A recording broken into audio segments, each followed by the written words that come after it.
নমস্কার বন্ধুরা, আমি সুদীপ। আর আজকে আমরা এসেছি কালীনারায়ণপুর, সাথে আমার মামার ছেলেও আছে, দেখতেই পাচ্ছ। আর রাস্তাটা, যে রাস্তা দিয়ে আমরা যাচ্ছি, শুধু রাস্তাটা দেখো, মনে হচ্ছে এখানে মানে ভূত পেট থেকে শুরু করে অ্যানাকোন্ডা সব রকম সাপ, যা বলো তাই আছে। রাস্তাটা খুবই সুন্দর, খুবই সুন্দর, দুদিকে জঙ্গল, বাঁশবাগান, মাঝখান দিয়ে রাস্তা। আর আমরা এসে যাচ্ছি একটা নদীতে, তোমাদের দেখাবো। আর এই যে আমরা তিনজন এখন যাচ্ছি সেই নদীটার দিকে। নদীটার নাম হলো চুন্নি নদী, ঠিক আছে? চুন্নি নদী তোমাদেরকে দেখাচ্ছি। আমরা প্রায় চলে এসেছি। ওই যে দেখো, আমাদের বাড়ির সবাই ওখানে বসে আছে। তো ভীষণ গরমের ভেতর কী করবো, তাই ভাবলাম যে জায়গায় ঘুরে আসি। তো এই যে আমরা এখন যাচ্ছি, এই যে সরু গলিটা, এখানেই নদীর ঘাট মতো করা আছে। আর এখানেই সবাই স্নান করে, এসে বসে থাকে গরমে। দিনের বেলায় সবার আসে, ঠিক আছে, কিন্তু রাত্রেবেলা কেউ আসে না, কারণ জায়গা দেখে বুঝতেই পারছো, হন্টেড প্লেস পুরো। আর এই যে বাড়ির সবাই এখানে বসে আছে, দেখো, আমার মাও আছে সাথে, মা, বম্মা, সবাই আছে এখানে, মামি, দিদি। আর এই যে বোনও সেলফি স্টাইল দিতে চলে এসেছে। আর তোমাদের দেখাচ্ছি, দেখো, জাস্ট ভিউটা দেখো। এটাকে চুন্নি নদীই বলে।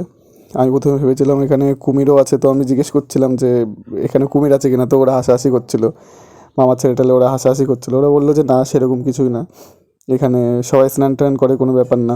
আর ওই যে দূরে ওটা জিও টাওয়ার, 5G নেটওয়ার্ক। আর এদিক থেকে ওদিক তুমি এখানেই দেখতে পাবে না ঠিক মতো। আর এখানে এই ছোটোবেলায় বাঁশের যেগুলো আমরা খেতাম, কি যেন বলে, তো ভাইকে বললাম, ভাই আর বোনকে বললাম এগুলো পেরে দে, তো ওরা পেরে দিচ্ছিলো।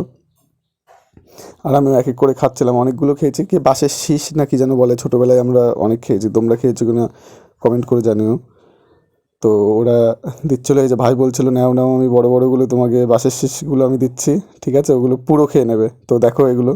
আর এই যে আমিও খেতে চালু করে দিয়েছি। আমি কিন্তু অনেক খেয়েছি, ভিডিওই 2-3টে হাতে দেখতে পাচ্ছ, কিন্তু আমি প্রথমে যাওয়া থেকে শুরু করে আমি অনেকগুলো খাওয়া শুরু করেছি, এবং অনেকগুলো খেয়েছি, আর সবাইকে খাইয়েছিও, ঠিক আছে, জোর করে, যে ছোটোবেলায় খেতাম আমরা। আর এখানে এই যে দিদি, ওরা সবাই বলছিল স্নান করবে।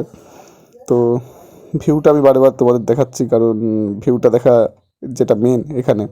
তাই আমি বললাম যে আমাকে একটা ভিডিও বানিয়ে দে, ভাইকে বললাম যে একটা শর্ট ভিডিও বানিয়ে দে। তো সেই শর্ট ভিডিও অনুযায়ী একটা ভিডিও বানালাম। আমি শর্টসে আপলোড করেছি আমার ইউটিউবে, তোমরা দেখে জানিও কেমন হয়েছে। তো প্রকৃতির অপরূপ দৃশ্য যেটা বলে চুন্নি নদীর।